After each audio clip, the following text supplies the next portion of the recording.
Another video coming at you through the spirit and power of Yahweh Hashem Yahweh Shai, the Most High, in the name of His only begotten Son, the Savior, the Redeemer of the nation of Israel, beginning with the elect, double honors to the apostles and elders, a great millstone, as well as the bishops. Peace, mercy, and grace to the household of faith, the elect, which begins with the prophets, the 144,000, the servants singing a new song. And then you have those that are listening and attaining into wise counsel, believing, repenting, coming back to the Lord through hearing and listening and taking heed to the warnings via the prophets, as well as those that the Lord is going to have mercy on at the time that He sends His Son back to deliver the elect as a collective. Wherever they may be scattered, they're going to get beamed up, taken up in the chariots, and there's some that have died in the faith. They're going to be resurrected as well. All right, they're going to be redeemed and physically, which the nation through the Spirit has already been redeemed back or bought back through the blood of the Lamb, through that sacrifice. So the Most High is going to send His Son back to actually collect payment and redeem His kinsmen, which takes me to the name of this lesson. I was inspired to do this lesson as I was listening to one of my brother's videos he just put up, and he mentioned the Kinsmen Redeemer to kind of back up a point he was making. And I was inspired to go into the actual concept of the Kinsmen Redeemer according to the scriptures. So Lord willing, this be an edifying lesson. So this is from gotquestions.org. It says, the question, what is a Kinsman Redeemer? Answer: the Kinsman Redeemer is a male relative who, according to various laws of the Pentateuch, or the first five book of Moses, the first five books of the Bible, the books of Moses, had the privilege or responsibility to act on behalf of a relative who was in trouble, danger, or need.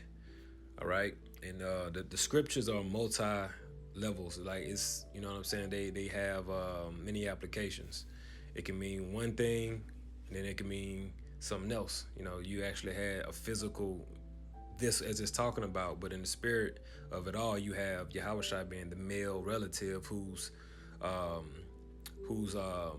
he's acting on behalf of his whole nation, who's in trouble, right? Who's in danger, who's in need, in his captivity. So the Hebrew term, it says goel, which is Yiddish, for kinsman redeemer designates one who delivers or rescues. And again, the name of the Messiah is Yahweh Shai, which means He delivers, right? So Genesis 48:16 they use as an example, which we can go there. Genesis 48:16, see what that say. Well, I think I actually read it. Israel's last day, Genesis 48:16, and the angel, capital A, which redeemed me from all evil, Yahweh Shai. Yahweh Shai is that angel that's redeemed us from all evil. Bless the last, and let my name be named on them in the name of my fathers Abraham and Isaac, and let them grow into a multitude in the midst of the earth and fulfilled. The Israelites is like the sand of the sea, like the stars of the heavens. Exodus 6:6. Let's go there. God promises action. Wherefore say the children of Israel, I am Yahweh, and I will bring you out from under the burdens of the Egyptians. America and the Edomites. Esau is the modern day Pharaoh. And I will rid you out of their bondage, and I will redeem you with a stretched out arm and with great judgment. Right. And the stretched out arm is Yahweh Shai, with great judgment. That's going to be the nuclear fire. See, twofold. And when you get that word redeem, just to correct that Yiddish, it's the word Ga'al. That's how you really say it. Ga'al, to redeem, to act as a kinsman redeemer, avenge, revenge, ransom, do the part of a kinsman. All right, so it says the Hebrew term Ga'al, now we got that, for kinsman redeemer, designates one who delivers or rescues or redeems property or person. And then they give the Levitical precepts, which I want to get, that Leviticus 25, 47 through 55. Let's go there real quick. Leviticus 25, 47. I think this is going to be one of my favorite favorite lessons right here. This is good information. I'm being edified so far, and we're only a few minutes in. But Lord willing, you are. Leviticus 25:47, of redeeming a poor man. And we poor. We're poor as a collective. You know, blacks, Hispanics, Native Americans are poor. We're borrowers. We're in hella debt, and we have nothing. We can't get ahead. So this is a law of redeeming a poor man. It says Leviticus 25:47, and if a sojourner or stranger wax rich by thee, and thy brother, if you don't mind, let me get this in the NIV. If a foreigner residing among you becomes rich, or and any of your fellow Israelites become poor and sell themselves to the foreigner or to a member of a foreigner's clan, they retain the right of redemption after they have sold themselves. So if you have to sell yourselves because of your debts, you have the right to be redeemed, right? One of their relatives may redeem them.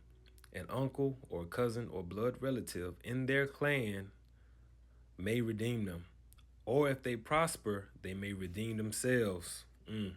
They and their buyer are to count the time from the year they sold themselves up to the year of Jubilee, which is 7 years. The price for their release is to be based on the rate paid to a hired worker for that number of years. If many years remain, they must pay for their redemption, they must pay for their redemption a larger share of the price paid for them. If only a few years remain until the year of Jubilee, they are to compute that and pay for their redemption accordingly. They are to be treated. Now let's look up the year of redemption or year of Jubilee. Okay, this is like a year when all your debts would be forgiven. That's where they get that in the credit system from. Every 7 years, you know your debts and shit is supposed to be forgiven, taken off your credit history.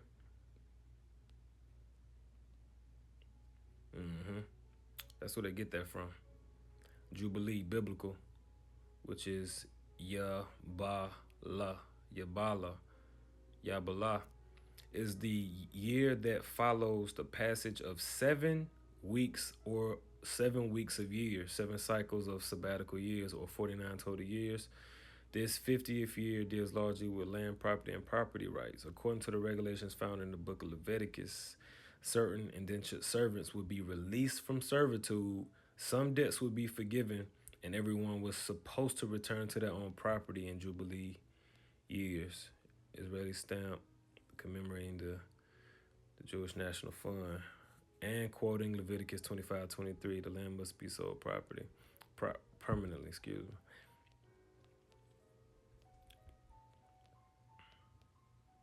The Levites sounded the trumpet of Jubilee. You shall, and this the law, Leviticus 25, same chapter we reading, 8 through 13, that you shall count off 7 Sabbaths of years, 7 times 7 years, and there shall be to you the days of 7 Sabbaths of years, even 49 years. Then you shall sound the loud trumpet on the 10th day of the 7th month. On the day of atonement, you shall sound the trumpet throughout all your land. You shall make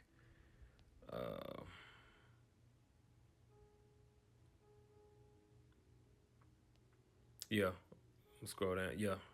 You shall make the 50th year holy and proclaim liberty throughout the land to all its inhabitants. It shall be a jubilee unto you, and each of you shall return to his own property, and each of you shall return to his family.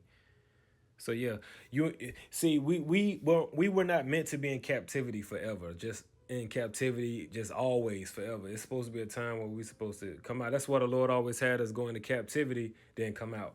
Go into captivity, then come out. Go into captivity, then come out.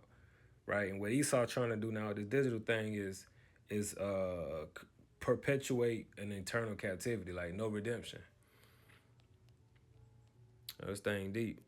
He trying to do away with the redemption. That's why he getting ready to fight against Yahushua, the Kinsmen Redeemer, and he's trying to have the most high just completely do away with us through that blasphemous insertion of taking that chip within the body. What's the definition of Jubilee? Because you had that X-Men, which actually was a woman. Jubilee used to wear that yellow coat. Old Testament from French. All right, Jubilee, anniversary, rejoicing, the Jubilee year. A trumpet, ram's horn, literally ram, the original Jubilee was a year of emancipation, of slaves and restoration of lands to be celebrated every 50th year. Beautiful. It was proclaimed by the sounding of a ram's horn on the Day of Atonement. Man, come on, man. Look at this history, man. So it deals with emancipation. So let's go back to Leviticus 25 and 53.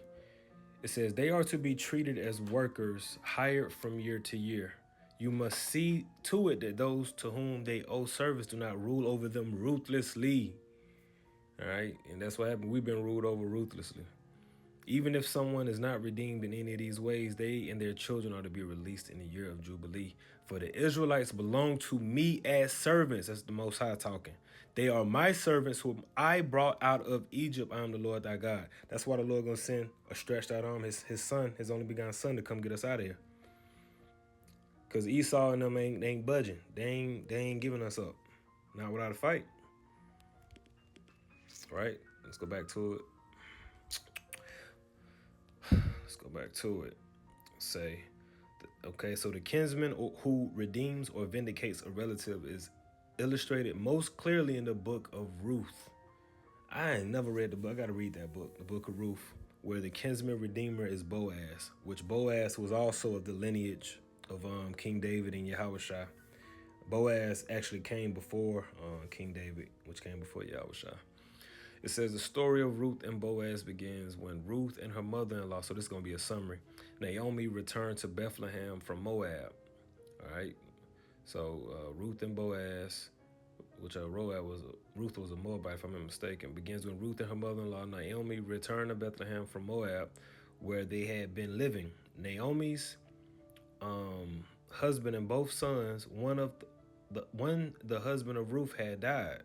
Okay, the husband of Ruth had died, leaving the woman penniless and without a male protector. Upon arriving in Bethlehem, Naomi sends Ruth to glean in the fields of Boaz, a wealthy relative of Naomi, to whom they, through a series of divinely appointed circumstances, appeal as their Goel or their Gaal, their redeemer. Boaz acquiescence willingly takes Ruth as his wife, and together they bear a son named Obed, who became the grandfather of David, the forefather of Yahushua. Same thing I said. Yahweh is Israel's redeemer now. Yahweh is the false name given to the world. That's who many people in the world falsely call the Most High. They call him Yahweh. All right, we know that's Yahweh in the true Paleo Hebrew Holy Tongue. Yahweh is Israel's redeemer, the one who promises to defend and vindicate them. He is both father and deliverer. Exodus 20:2. There are numerous Old Testament. I can just click on the link. Okay, that's a bet. There are numerous Old Testament appeals to God as rescuer of the weak and needy. Psalms 82:4. Can we get that? No? Okay, there you go. Rescue the weak and needy in the ESV. Deliver them from the hand of the wicked. Daniel 6:27. He delivers and rescues. He works signs and wonders in heaven and on earth. He who has saved Daniel from the power of the lions. Yep, Esau is a lion out here, going just like Satan, like a lion seeking whom he may devour. Jeremiah 20:13. Sing to the Lord, praise Yahweh, for he have delivered the life of the needy from the hand of evildoers. Amen. And preserver of the sheep of Israel. Ezekiel 34:10-12. Thus saith Yahweh Shem Yahushua, behold, I am against the shepherds, and I will require my sheep at their hand, and put a stop to their feeding the sheep. No longer shall the shepherds feed themselves. I will rescue my sheep from their mouths, that they may not be food for them. Lord gonna deliver us, man, Lord willing. That they may not be food for them, for thus saith the Lord power, behold, I myself will search for my sheep, and will seek them out, as a shepherd seeks out his flock when is among his sheep that have been scattered. So will I seek out my sheep, and I will rescue them from all places where they have been scattered on a day of clouds and thick darkness. So in the day of judgment, the Lord gonna get his sheep scattered that are scattered. He gonna get them gathered through Yahweh Shai, Matthew 24:29, and them angels gonna come find them. Matthew 25 also, he gonna separate the sheep from the goat. And ironically, Yahweh Shai referred to his elected sheep too. In the New Testament, all right, Christ, Mashiach, which Christ means anointed Messiah. Christ is kind of like an idol that's been made. It's a lot of witchcraft and sorcery on that name. Most people that come in the name of Christ, everybody really that come in the name of Christ tend to teach false doctrine. So we don't promote that title, even though it just means anointed. It just means in the Hebrew Mashiach, which means anointed or Messiah. But as it says, the anointed is often regarded as an example of a Kinsmen Redeemer. And I ain't read this either, so this is actually just in the spirit of the lesson. So it's a spirit that it say that. It says he's often regarded as an example of a Kinsman Redeemer because as our brother, he also redeems us of our great need, one that he only can satisfy. Hebrews 2:11, and it reads in the ESV, "For he who sanctifies and those who are sanctified all have one source. That is why he is not ashamed to call them brothers." All right. In Ruth 3:9, we see a beautiful and poignant picture of the needy supplicant unable to rescue herself. Beautiful. And in the elect are likened to a woman, right, making herself ready to be the bride of the bridegroom. All right. And that's why we're in such a low condition. And we can't rescue ourselves. We can't get out of this. You know what I mean? We too far behind, and it's too much against us for us to deliver ourselves. Least we be exalted and say that we did it. And that's in the scriptures. The Lord said that he used that. I forgot where that said. It might be in the Maccabees, maybe, where he said, if we. Matter of fact, it's in I want to say Judges. Yeah, because he didn't want all those soldiers because they would have thought that they delivered themselves by their own might. So I think that was a story of the 300. But anyway, let me read this. Ruth 3:9. It says, "He said, 'Who are you?' And she answered, 'I am Ruth, your servant. Spread your wings over your servant, for you are a redeemer.'" All right. In Ruth 3:9, we see a beautiful, important picture of the needy supplicant, unable to rescue. Hold on. Okay. Excuse me. It says, unable to rescue herself, requesting of the Kinsman Redeemer that he cover her with his protection, redeem her, and make her his wife. Come on, man. In the same way, the Lord, Yahweh Shai Mashiach, bought us for himself out of the curse, out of our destitution, made us his own beloved bride, and blessed us for all generations. He is the true Kinsman Redeemer of all who call on him in faith. And to clarify, all of those that's going to call on him in faith are going to be his kinsmen. That's a cut. That's a cut. That's how you know that he didn't come for the world. He didn't come for everybody, any nation. He came for his kinsmen, people that are actually physically related to him, which are going to be Negroes, Hispanics, Native Americans, and the likes that have genealogical lineage that goes back to Abraham, Isaac, and Jacob, to that seed. And those are the ones that's going to have the faith in these times to call on him. All right. So with that, man, I pray it was edifying lesson. I want to give all glory and praise to Yahweh Shem Yahweh Shai. On to the next one.